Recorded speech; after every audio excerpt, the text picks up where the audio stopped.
it's got the same move with every club. I'm the only golfer with the feeling of greatness. I'm the only golfer living that's got the master move and the feeling of greatness. Hey, it's Todd Graves with the Feeling of Greatness podcast, and I have in my studio one of the most important guys at Graves Golf, Thomas Purvis. He's just got back from a long vacation with the family. It was so good. So amazing. I bet. There's so much that goes on here at Graves Golf. It's exciting, but we love to get away from it once in a while because we need some space. And kind of what where we're going to kind of start off today's program with is just a lot of times when I think about these programs, I don't really have in my head a reason to get on a podcast, but I let kind of the circumstances of what kind of comes to me roll into the podcast. And sometimes it's just like when I give presentations, I don't ever prepare for my presentations. I just let it flow out of the ether. And I know what's coming to my mind today. And it's been rolling around. My father passed away last week. And a lot of this stuff has come to my mind because of the importance of the people in our lives. And so I think one of the things I'd like to talk about in the podcast is just how important it is, the people that we surround ourselves with. We've noticed that a lot here at Graves Golf, but not just here at the company, but on a personal level, how important it is to be around people that not only have, and the topic to me comes down to the values that people have. And so I want to talk about value systems and the values, okay. not just values of what we do at Graves Golf, which we talk about that a lot here at the company at Graves Golf, but just the people that we associate with that are so important to us that help us actually develop our own values. And I've been thinking a lot about my dad because it was, and I'll read a quote and you'll appreciate this quote. This is because you brought a book to the team last week, and this is Simon Sinek, and his quote is, "Our friends don't love us for what we do. Our friends love us for who we are." Oh yeah. And so that's the topic because you can't fake who you are, right? No, not at all. Right. So to me, that's why I think it's so important that we exemplify and who we set examples for. Like my job, I was going through the stuff in my head this last week since my father's passing, and it's like, you know that saying, honor thy mother and thy father, right? Mm-hmm. I never knew what that meant. Yeah. I never knew what that meant. I was like, what does that mean? You know, and I finally realized what it means.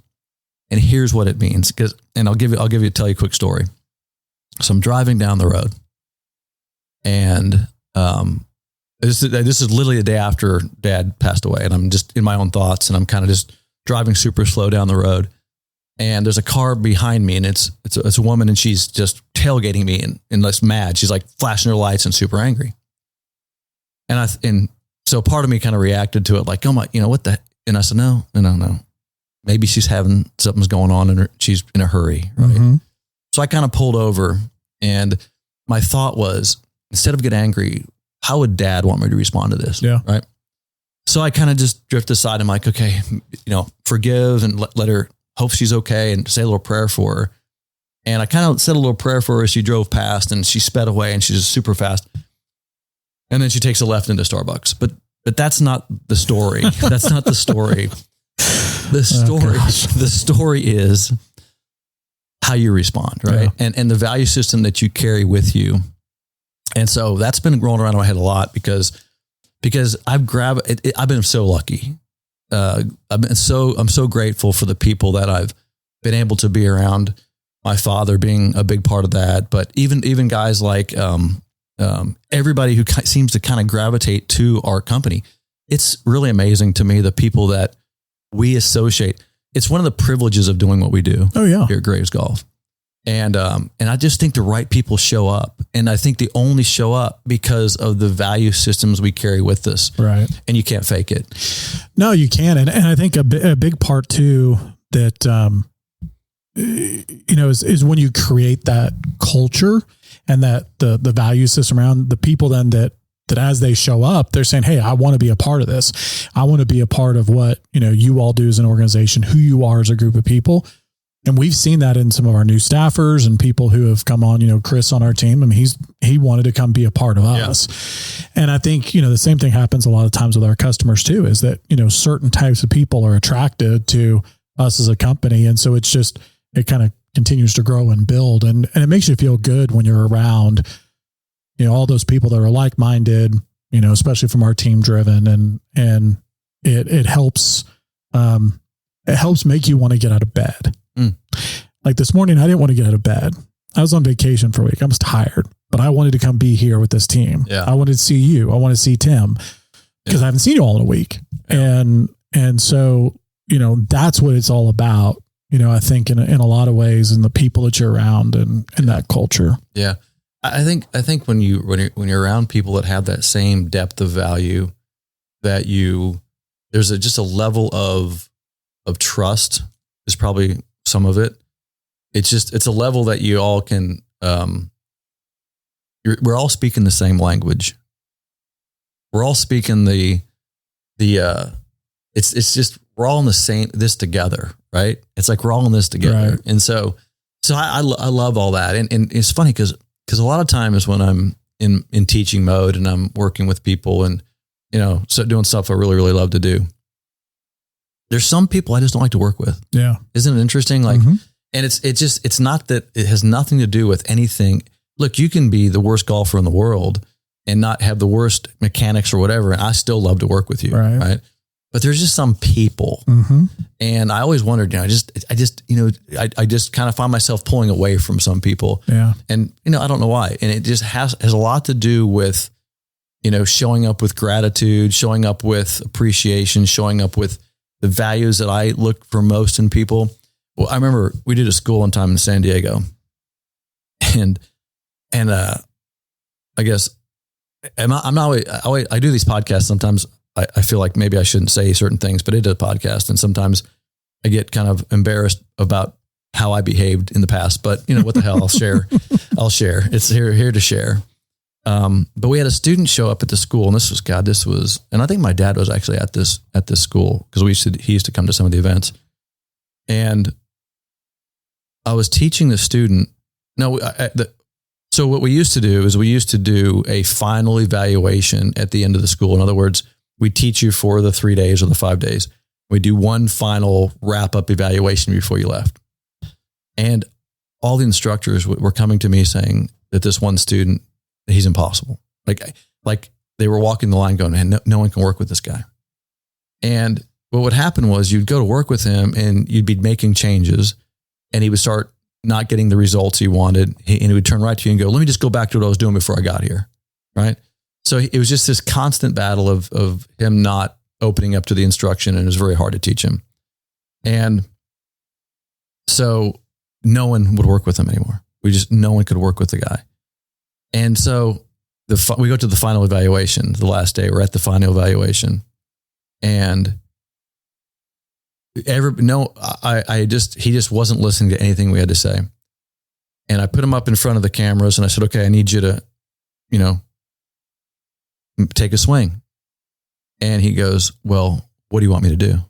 Like, what do you want me to change in my swing? And I'm like, the same effing thing we've been doing for 5 straight days. Right.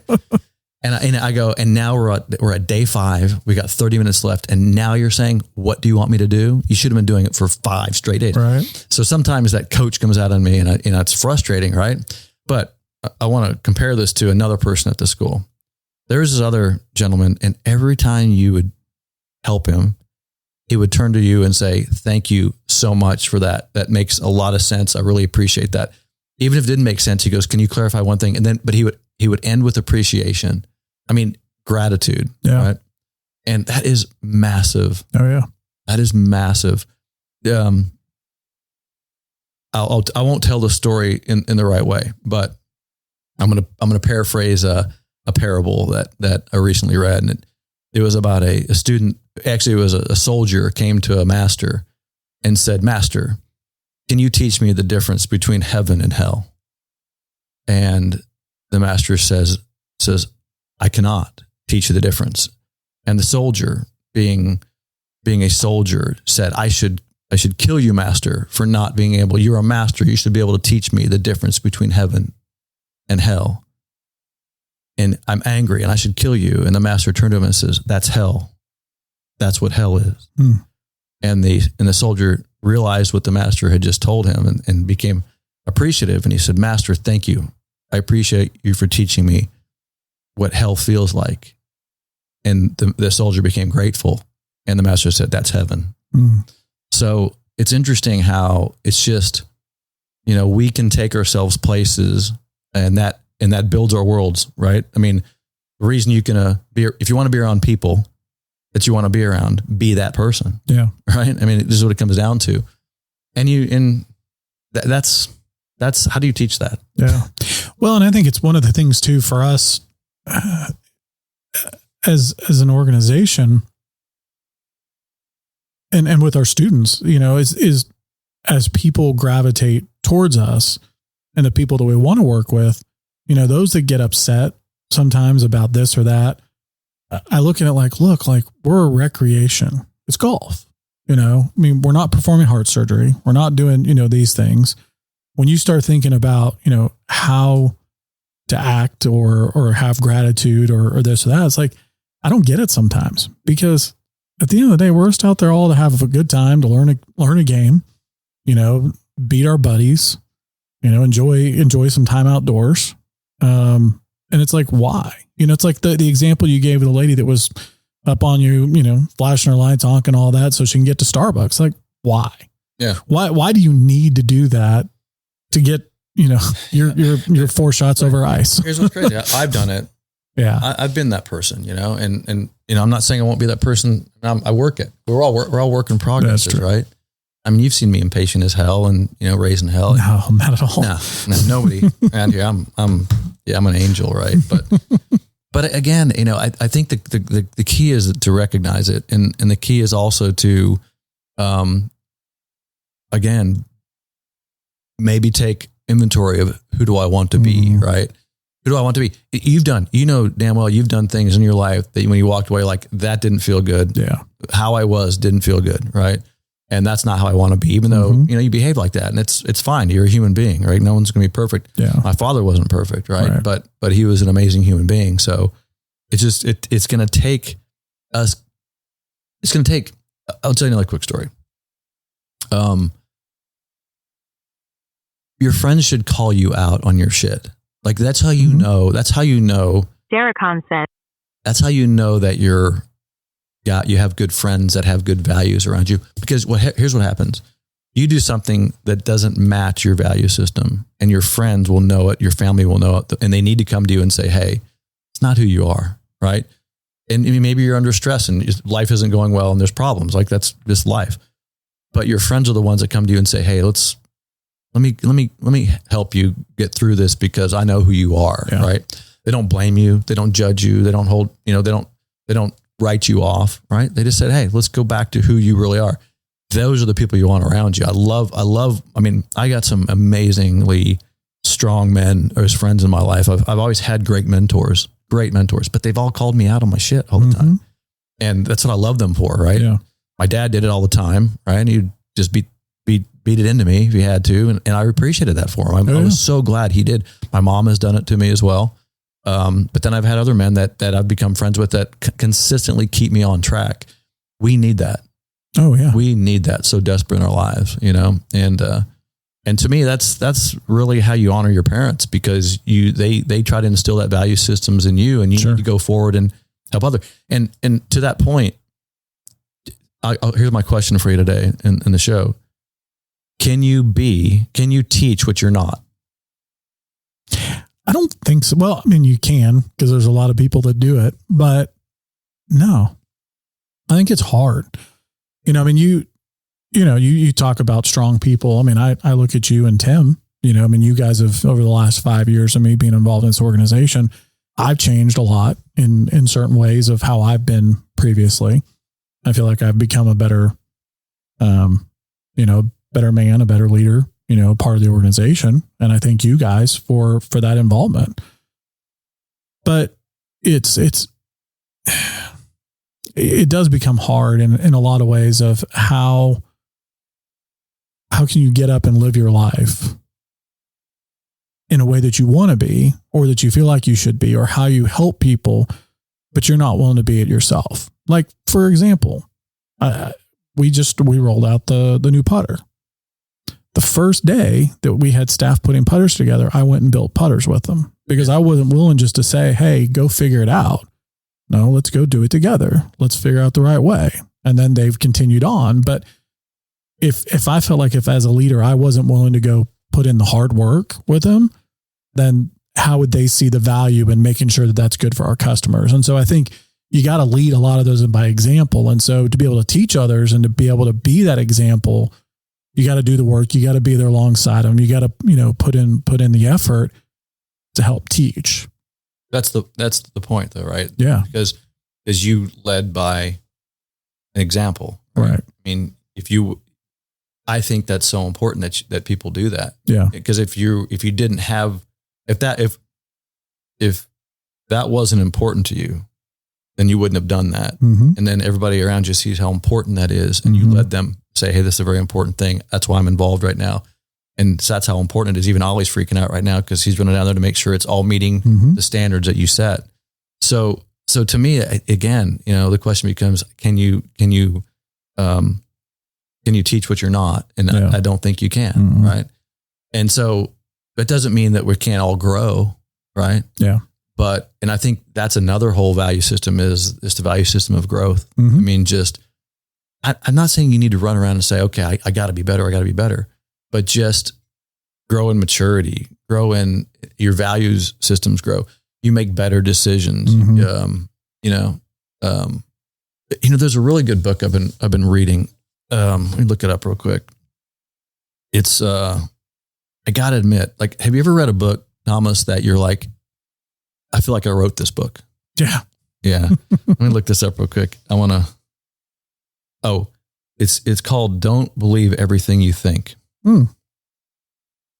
And I swear to God, I should have written this book. Let's see if that's the exact title. Don't Believe.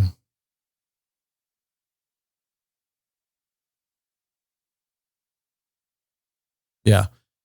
The author is Joseph Nguyen. I guess that's Yen. Mm-hmm. Yeah. Don't believe everything you think. Mm. And I listen to this guy and I'm like, he's reading my mind right now. And here's what he says. This is really fascinating. Just a couple points of it that really caught my attention. He says, you can only be motivated by desperation or inspiration. Mm. And I thought about that like, holy shit. Yeah. That is so true. Mm-hmm. So you're either like, for example, he uses these examples, but let's say the example is everybody's talking about making money. And you're either motivated to make money because you're desperate because you want to pay your bills or have a place to live or whatever. You're desperately trying to make money, or you're inspired, Mm-hmm. right, to make money. Sure. Right. Something inspires you and then you make money. And he says, he goes, desperation motivation never lasts very long. Inspiration motivation is what goes on forever. Sure. Right. And that's huge. Yeah. That's a huge idea and then he talks about how to find your inspirations versus try to solve your desperations. Right. And that's such a big deal. I've always felt like I've been super inspired my whole life. I've never felt, I'm sure I've acted out of desperation many times, but I try to, that's why I feel like this book really resonated with me because I'm like, I tend to do so much better when I'm motivated out of inspiration. Yeah. And so we were talking on the way to lunch today and you were trying to figure out, man, the team is doing so well. What's going on in the car? We just walked out of the car a minute ago. And you're like, I've got to figure out how this motivation really happens. It's because it has to be 100%. They're inspired. Yeah. They're not motivated by desperation. Mm-hmm. They're motivated by being inspired by a bigger picture, not trying to solve and it's all inspiration. So it's how do you find that inspiration? And there's obviously ways to do it. The putter has been super inspirational to the company, Mm-hmm. in my opinion, because it's opened a lot of doors for us. Doors meaning there's people looking at us now like, wow, we've really created something amazing here that solves a big problem. Right. And you brought that up before we started the podcast. Like we're innovating the world of golf, absolutely. right? That's absolutely. our job is to innovate. And it's the inspiration is let's simplify this game. Let's keep doing it. Right. And so that's what the putter has done. That's what the single plane swing is doing. Yeah. But that's our inspiration. Right. And then we're going to keep doing that. Yeah. That's so fun to do. Yeah. Well, and you're absolutely right about opening doors. I mean, we've had, head coach of a major university, if a golf team has bought a couple of the putters. I'm like, okay, well, let's see what's going on there. We've had Hall of Fame baseball players. I mean, people outside of some of the norms that have it's like, well, why did he buy our putter? Like what made him get his credit card out and come do this? And so I think, and as we see more people that, as soon as they get it right out of the box, it's like, wow, hey, I just shot my lowest round or, this and that. And then, and the more and more that we hear those stories, it always inspires us. Well, and whether it's the putter or anything else, that our students do, it's what, every day as we come in and we hear, new story after new story, it's definitely what pushes the team, I think. And I think it's also what pushes everyone else. Like if someone else can be out there and can go shoot their lowest score ever with the single plane swing or using a lock and roll, well, why can't I? I can go do that. It was funny. I was reading a comment about the putter and I had this reaction to it. The comment was, well, wait till you get this thing in a tour player's hands, whatever. And I thought to myself, this was designed for the non-tour player, right? I mean, I was like, okay, great. Get it in a tour player's hand and everybody sees a great putter. Fine. But the inspiration behind the putter was it's going to help the average golfer putt more like a tour player, So it's like, if people are waiting for a tour player to get it in their hand before they validate the putter, they're missing the point of the putter. The putter is to validate the fact that you are not a tour player, right? And this will help you putt better. So it's funny. It's we look for validation, and I see it so much. Well, when a tour player starts doing it, I'll do it. Okay, you need validation, right? But that's the whole concept behind the single plane swing is we want the average guy, and it's going to help the average guy get better at golf. Look, a tour player is going to go practice, right? What's the number one problem we have with our students? They don't practice, right? Now, there's a 10% that do, right? The 10% that in the single plane academy members all get into it, but the 90% don't practice. So we've got to, if we're going to help them at all, we've got to find simple solutions: single plane swing, lock and roll putter. So you don't have to look. You still need to practice. Practice will always make you better, right? But we got to find simple ways that outside of that. Okay, you're not going to look. The reason I love the lock and roll putter. Why do you think I love it so much? Because you don't have to practice. I don't have to practice because I don't like practicing putting. No. I mean, I'm just going to be honest, right? Well, and I think the validation side, I mean, we've got guys like Jim Nance that have, got the putter in his hands and, has written us a letter about, how great it is from just, being able to roll, just be able to play. And I think, a lot of people want that validation, but I also look at the guy who posted in our Facebook group saying, he went out, played one round, had one of his best ball striking days, but his putting sucked. And he had 7 or 8 3 putts. The next day he goes out, hits the ball pretty much the same, but instead has 7 1 putts and scores his best round. Massive. First day with the lock and roll putter. Massive. Yeah. I mean, that's massive. And I know we've this has now changed a little bit on the lock and roll and all that stuff compared to where we're at, but I think it all circles back around at the end of the day about the people that are around, the people that are involved in the organization, those that come to us that are attracted to Graves Golf, because we're not for everybody. Yeah. Single plane swing's not for everybody, and that's okay. Yeah. And I think that kind of goes the whole idea of well, why aren't more tour players doing this? Well, because they've played golf and we're not for everybody, but there are people that use a single plane methodology. Yeah. And that's great. But I think it's also, it's about the people that we're around. So it's interesting. If you went back to my story of how I started swinging on a single plane after meeting Mo, right? Right. I could have said the same thing. I could have walked up and said, well, Mo does it, but who else on tour does this? Sure. Right. Wasn't even a thought in my mind. Yeah. And here's why. Because I was desperate. That was my motivation. I was desperate because the conventional golf swing had made me desperate. Mm-hmm. I was literally, I had gone from being the more I learned in conventional golf, the more desperate I became. Yeah. Then I saw a simpler way, and it inspired me to say, that is the easiest way to get it done. So I was so desperate that I was thank God I was desperate, because that's when I actually had enough desperation to look at something outside of conventional golf. Sure. And we see a lot of our students do come out of I'm going to quit the game. Yeah. Right.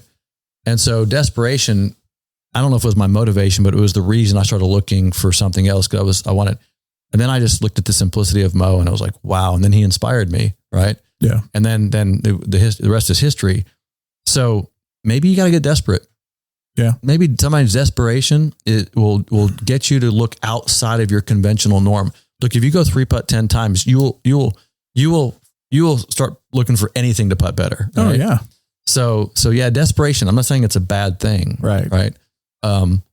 Desperation will sometimes, like hitting rock bottom, is sometimes the best place to be, because you're willing to take chances you would never have taken before. Right. That's why when people say, well, when no one's on tour doing this, I'm like, well, you may not be desperate enough yet. Right. Yeah. Because at some point, golf's it's gonna be hard. And look, I was a good golfer at the time. Like, I was good, but I was so frustrated at not improving and not being able to do what I wanted to do. And maybe it's my mental makeup. I wanted a golf swing I didn't have to practice all the time. Yeah. Right. I just thought that, God, this thing's a lot of work. Golf's hard anyway. Yeah. Well, and there's enough guys, if you're looking at it on tour, that don't swing a traditional conventional swing. No.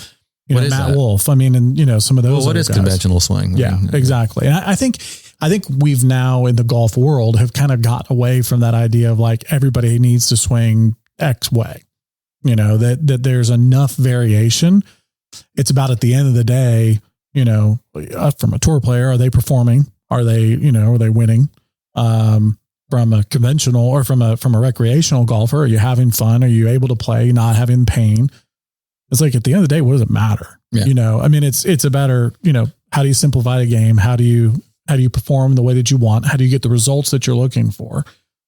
And what's the best way to get there? And we're one of those, and the easiest way to get there. And so we're definitely one of those options for a lot of people, especially, an aging golfer that, really is struggling physically. And we're trying to find, lots of ways to be able to help them improve that. So not only from, the putter, from the swing methodology, from new technology that we're using to be able to, help them understand the swing better, to ways to get healthier and be more flexible. And so lots of new things that we're developing here at Graves Golf to be able to really take that guy to the next level. I'll tell you something interesting, because, you kind of brought the technology thing up. You're referring to our 4D system that we have coming out. And so I was analyzing data in the last 3 or 4 days, been looking at a lot of data charts of swing. And there's a lot of data about conventional golf swings out there. And our data matches that data. Really? Yeah. So the differences you see in our swing versus other swings, you'll never see it in rotational data. Mm-hmm. You'll never see it in, you probably won't see it in the bend or side bend data. You're not going to see it in those data points. You'll see it. You'll have to study it in shaft lift data, which we wouldn't even measure. It's fascinating, because the more you look at the data, we fit into every conventional data point. We avoid the angles that cause the problems of conventional golf that create this shaft to have problems during the swing. In other words, we simplify the club movement. Right. It comes down to our swing can reach same max velocities, everything else. It just doesn't have the problem of the shaft movement. Right. It's fascinating. And we've eliminated rotations of like right hand, and basically we're maxing out ranges of motion with the body parts. So in a nutshell, not to get too crazy technical and all the biomechanics stuff, we have completely taken out unnecessary moving parts. Yeah. But the data points still match conventional data. So in other words, if people are saying, well, you can't produce much speed, there's no data point that we're like, hey, we get as much rotation. Right. So we have same rotational velocities. So there's no reason we shouldn't have the same velocity, but people don't understand it. They just see the major difference in how it looks. Sure. Right? Well, and I think, as we obviously our major demographic is an older, population that, which with Welcome Arms, we bring in because we're able to help them, continue the game of golf. It also comes down to their health in a lot of ways too. And guys don't want to admit that. They don't want to admit, oh, I'm not as strong as I used to be, or my body doesn't rotate as much as I want to be. And so, then we hear the comparisons of, oh, well, single plane just doesn't produce as long of a shot. I was like, no, it does, and it can, especially if you execute the swing properly. I look at Natalie. Natalie's had drives out at 297 yards before. She's a 15-year-old girl, and anybody can do that. We all see, here's the thing. We sit around. Sure. And we're around it all day long. Yeah. We're teaching schools. We're seeing our students. We sit all day long. So we don't have to validate it to ourselves. Sure. I got a young guy that hits it a zillion miles. Right. But he's also 6'3" and has levers longer than, twice as long as my arms. Yeah. So there is a mechanical benefit to having a body that can produce more speed. Correct. But from a mechanical standpoint, rotation bend, side bend metric, there's nothing that should say the swing doesn't produce speed. Now, if you do it incorrectly, like you mentioned, if you grip the club and you take some exaggerated palm grip, which we don't recommend, but you do that kind of stuff, and you start thinking, you can probably lose some speed because you're mechanically, slowing the club down. But it doesn't. Single plane swing is just as powerful and now more accurate, and it saves. You have less of the compression on the spine and all those things. And people who follow us know all this stuff. But it is interesting. It is interesting to be in the situation we always get put in, and me as an instructor is, and I don't do it much anymore. And I don't try to prove anything to anybody. I don't, it's just not something if somebody says, well, prove it to me, I'm like, hey, I'll hit some balls for you, Sure. and I'll be happy to explain it to you. And I love teaching it, and I love talking about it, and I love showing you the mechanics of the swing, because that's what I'm into. And that's what I've loved to do. But for me to sit there and go, well, why is this better than so-and-so? It's like, it's not. He's a good player. He should keep swinging like he's swinging. And if that swing works for you, go swing that way. Right. But golf's hard. And if we can simplify this thing down, just like you said, if our mission, our job, and the values of Graves Golf is to simplify the game, and we're going to do everything we can to continue with not only the mechanics and the teaching that we do, to the clubs we build, to the way we teach it. Yep. That's how we do it. Absolutely. And are we perfect? No, but we are better than we've ever been. Oh, yeah. We're really good at it, thanks to you and the team, and having just this incredible motivation and inspiration to continue that is huge for us. Yeah. It's been great. Yeah, no, and I definitely agree. And I think I'm excited about the future for us and what we are able to continue to do for the people that want to be around us, that share our values. And well, I'll put the final plug in here, and we'll wrap up. I know you're just get back in town. You got to get back to work, and I got to get into a meeting. But I will say this: Graves Golf Performance Center is coming along. Oh my gosh! And we're so excited. Doors of the facility are going in tomorrow for the other facility. Nice. Yeah. You'll find out at the 3:30 meeting today. Oh, thanks. But yeah, so we'll get an update on everything, but the doors are going in, and they're putting sod down on Monday. Okay. For the range, because he said the rain really helped us, got the ground in a good spot. Tons of stuff going on. So God, next spring. Oh, it's going to be incredible. Next spring, we're all in there. Holy cow, it's going to be so crazy. We'll be sitting in our podcast room at that point. Yeah, exactly. And Clayton's looking over here going, I wanted to set it up. It'll already be set up. I have to do this setup all the time in this dang office we have. Yeah, sorry. We actually cut that room. There wasn't space for it. We put the new health center in there. No, I'm just kidding. Yeah, now we got it. All right. Well, Thomas, thanks for joining me. Let's keep it rolling here at Graves Golf. You're doing a great job, and it's so fun to watch. And let's keep doing it. Yeah. And it's I know it's been a tough week for you, and I'm sorry for your loss and your dad, but he's his inspiration lives in you all. Appreciate that. You and your brother. Appreciate that. Thanks. Well, thanks for joining us today for the Graves Podcast. We'll see you in the next one.